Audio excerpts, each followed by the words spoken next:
po ng inyong washing machine, 12 kg po sa basa na po yan. Yung 7 kg po, yun po yung going to dry na po siya, no? Okay. Bali, ito po yung lagayan po ng sabon. Boss, picture agad, boss. Ito po yung lagayan po ng sabon. Okay. Dito po yung lagayan ng softener. Okay. Sabon, softener. Ma, kapit ka. Boss, picture lang muna kami, boss. Mamaya na yan. Ibu-boost na daw Okay. yung Para sabon. habang hawak ko pa yung manual. Okay. Dito po yung sabon. Dito po yung softener. Ang paglagay po ng sabon at softener po, hanggang dyan po sa max po niya. Sa max. Hanggang dyan. Sabon na softener. Pag wala siya pupunin hanggang dito, ha? Dyan. Wag. Dito lang. Ah, Okay. kasi mag-oversize na po yan. Okay. Kung gusto nyo rin po siya linisin, every after use, push nyo lang po sabay hila lang. Linis. Okay. Para malinis na po siya. Okay. Parang takip lang po ng Tupperware yan. Ayun. So, may sinabi sa akin, totoo ba yun na kahit na itodo namin yung lagay niyan, basta wag lang lalampas dun sa max? Ayun.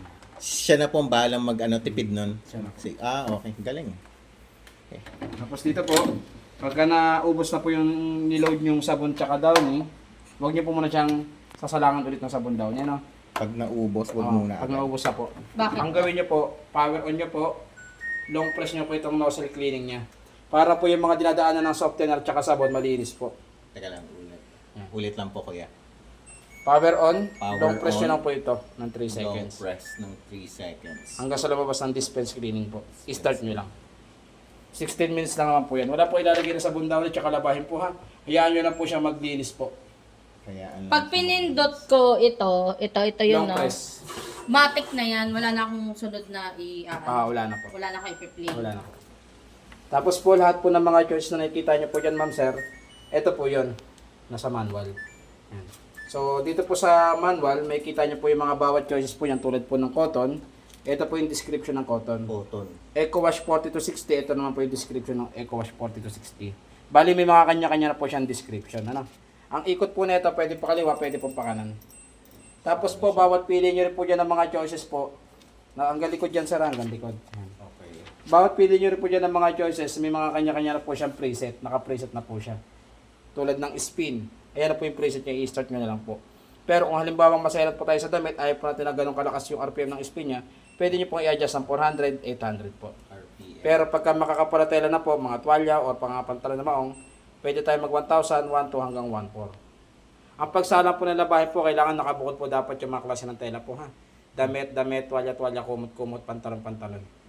Hindi pwede pag Hindi po siya pwede sabay-sabay. Kasi may tendency mag-wiggle yung drum yan. Glug. May iba-ibang klase ng tela. Opo. So, hindi pwedeng Oh.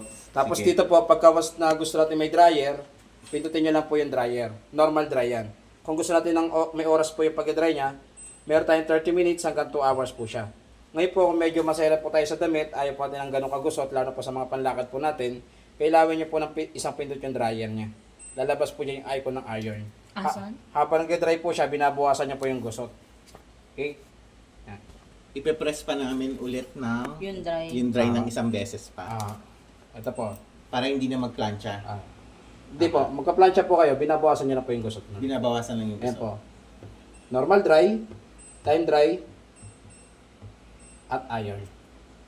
Pagka gumamit po tayo dito ng dryer po at in-start na po natin siya, for example, natapos po yung function niya from wash hanggang dry, halimbawa natapos na po ng kusa, hindi po porque tapos na po agad, bubuksan agad natin yung pintuan. Huwag po natin siyang pipilitin hilain. Pagka nakita po natin nakailaw po yung lock indicator, tsaka nag-indicate yung C, tsaka po D. Ang ibig po sabihin po kasi ng code na yun is cool down. Cool down. Nagko-cool down po siya kasi for safety po ng gumagamit. Mainit po yung loob. Okay? Okay. Ang gawin na lang po natin nun, power off na lang natin yung washing machine. Patayin nyo lang po yung washing machine, power off, talikuran nyo po muna yung washing machine, gawin nyo po yung mga dapat nyo pong gawin, yung gusto nyo pong gawin. Balikan nyo po siya after mga 1 hour. Pagkabalik nyo po after 1 hour, power on nyo lang, wala na po iba pipindutin, power on lang. Pag nawala na po yung CD niya, tsaka yung lock indicator, yung tipong gato na po siya kalinis, pwede nyo po siyang hilain. Okay? Kasi pagka naputol po ito, at yung kaputol yung sa loob, napunit, nabasag yung puting drum na yan, hindi po siya covered ng warranty. Kaya yung mga bra po na underwire or hook hanggat maaari po, hand wash na lang po. Ay, may mga ano daw. Yung may mga wire. Paano yung pantalon po na may butones? Okay lang po yun. Okay na handle. Tapos po yung mga small clothes po na ginagamit nyo, mga medyas, panyo underwear, kailangan naka-netbag po yun. Okay? Ano? Sorry, ulit? Net bag. Yung... Alam ko yung net bag. Ay sir, naka-record lang po tayo. Okay. Yun lang po. Tapos every after use, punasan nyo lang Yung po siya ng sinasabi pinusan. na parang pwedeng dry lang, na parang Ito paglabas po. pwede nang isuot. Wash plus dry. Itong steam refresh, ano to? Steam refresh po, yun po yung ini-steam nyo lang po yung labahin nyo. Ayan. Ano yun? Yung parang paiinitan lang. Hindi po, parang dinay-disinfect na lang po yun. So, pwede na yung mga damit na ano lang, walang sabon-sabon laba-laba. Basta gusto ko i-disinfect, pwede ko ipasok dyan kahit yung mga nasa cabinet ko ngayon, di ba? Kaya ito pong manual po, ingatan nyo po siya na hindi po dapat mabasa o mawala po. No? Gusto ko malaman yung ano yung kailangan para dun sa Ito po. wifi ano. Dadaload na po kayo ng LG Thank You. Download na Eto, po kayo. meron ako. Then, ilong press nyo na po itong dalayan ng 3 seconds hanggang sa mag-blink po yung Wi-Fi logo nyo dyan. Pag nag-blink po yan, iscan nyo po yung QR code. Pagka-scan nyo po, lalabas po sa phone nyo po yung mga katanungan po ni LG. Pag nasagot nyo na po siya through phone, Asan na? long press nyo po itong remote start ng 3 seconds. Ano po yun? Pag nasagot na yung mga tanong, Long press nyo po ito ng 3 seconds. yung add item. Long press po ha. Okay. Yun lang naman po. So ngayon po, ikakalibrate po natin yung washing machine niya para may kita po natin yung function niya from wash hanggang dry kung okay po.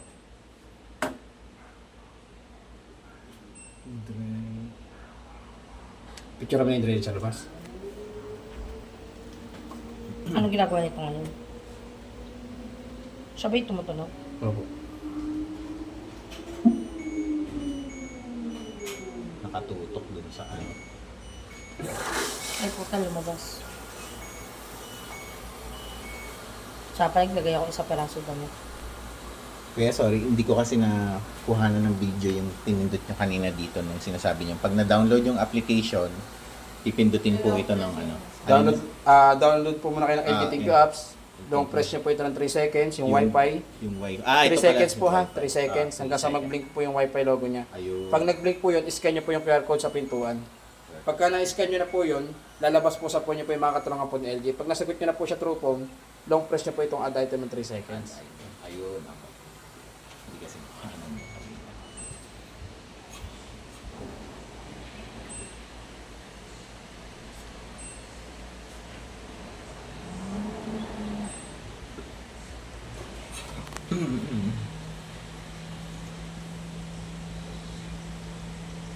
Ang ano ko kuya, gusto ko yung pagsalang namin ng damit, ang gawin namin, isusuot na lang namin.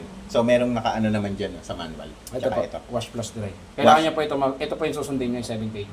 Ah, okay, 7 kg.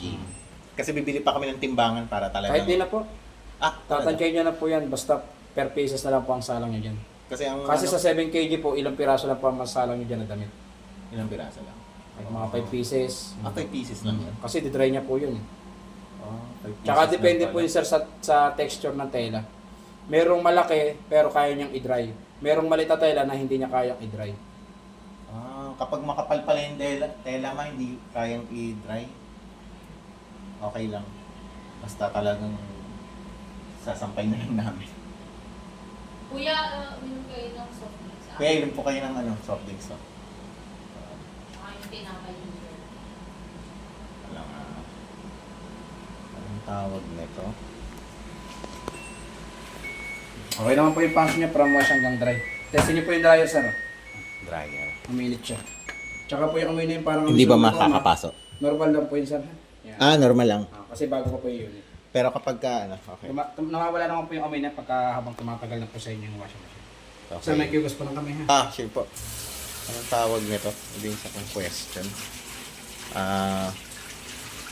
Wash and dry. Tapos may kasama na pong ano yan, yung sinasabi niya na steam, yung hindi na kailangan. Steam. Ah, ay, sorry. Kuya, nakita niyo po yung anti-slip sheet. Opo. Sa mga tiles lang naman po yun na madulas. Yung tiles yun naman po, hindi na po mamadulas po ma'am. Ang mga makikinis. Kapag inano ko tong wash and dry, kasama na po ba yung ano, yung parang para iwas lukot na?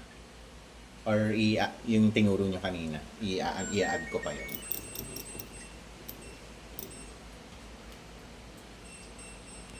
I-add nyo pa po yan sir. Ay, ayun. I-add siya. Pindutin nyo lang po yung dryer hanggang sa lumabas yung icon ng dry. Pindutin mo. Yun lang po. So, pag nakaganyan na, pipindutin ko lang yung dry. Stop mo lang. Tapos i-start. Okay? Okay. Sige po, salamat po kuya.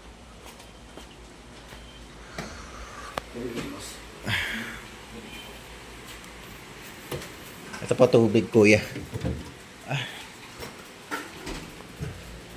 Yung soft drinks po kuya, pwede po ba kayo po?